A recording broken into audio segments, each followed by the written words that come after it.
টাফলিন না চা কোনটা স্বাস্থ্যের জন্য বেশি ক্ষতিকর প্লিজ আমাকে কমেন্টে জানাবেন। আমার মাথা এত বেশি যন্ত্রণা করে সেজন্য আমি প্রতিনিয়ত দোকানে গিয়ে কড়া করে চা খাই সকালে আর বিকালে, মাথাটা জাস্ট রিল্যাক্স রাখার জন্য। আর গতকাল রাতে আমি 5 কেজি টমেটোর সস বানাইছি, তো সেইগুলো কৌটায় করে দেন ঠান্ডা করে ফ্রিজে ঢুকিয়ে দেবো। এইগুলোতে ভিনেগার অ্যাড করা, সেজন্য এগুলো অনেক দিন ভালো থাকবে। এর আগে 2 কেজি টমেটোর সস বানাইছি, মাশাআল্লাহ খাওয়া হয়ে গেছে আমাদের বাসায়।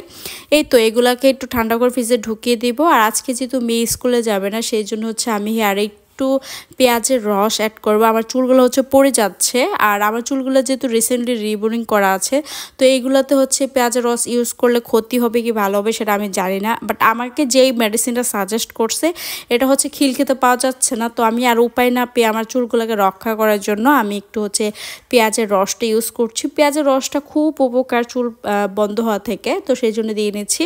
আর আজকে যেহেতু মেয়ে স্কুলে যাবে না, বাসায় আছে, তো সব কাজকর্ম শেষ করে ফেলবো। আর কি করেছি জানেন, 2 থেকে আড়াই দিনে রান্না করে ফেলছে। আমার না রান্না বারবার করতে ভালো লাগে না, মন চায় 1 মাসের রান্না একবারে করে ফেলি। এখানে বোয়াল মাছ রান্না করছি পেঁয়াজ দিয়ে, ফুলকপি ভাজে ছিল, গরু বট ছিল, আলু দিয়ে সব কিছু ভুনা ছিল, আর এখানে ছিল মসুরির ডাল। তো 2 থেকে আড়াই দিন মাসাল্লাহ একবারে চলে যাবে আমাদের এই খাবারগুলো।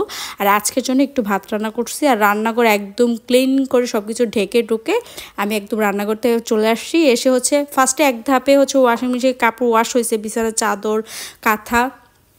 এখন আবার আমাদের কাপড়গুলো ওয়াশ করা হবে। 2 তাপে আজকে মেশিনে কাপড় দিলাম। আর এই ফাঁকে আমি ঘরটর সব কিছু মুছে ফেলবো, একদম ঘরটর মুছে একদম সমস্ত কাজ শেষ করে গোসল করে তারপর এখন আমি ভয়েস ওভার দিচ্ছি আপনাদের সাথে। তো এই ছিল আজকে সারা দিনের কাজকর্ম, এইভাবেই চলতে থাকে একটার পর একটা একটার পর একটা। আর বিকালে আবার ফ্রোজেন আইটেমগুলো রেডি করব। এই আমাদের কাহিনী।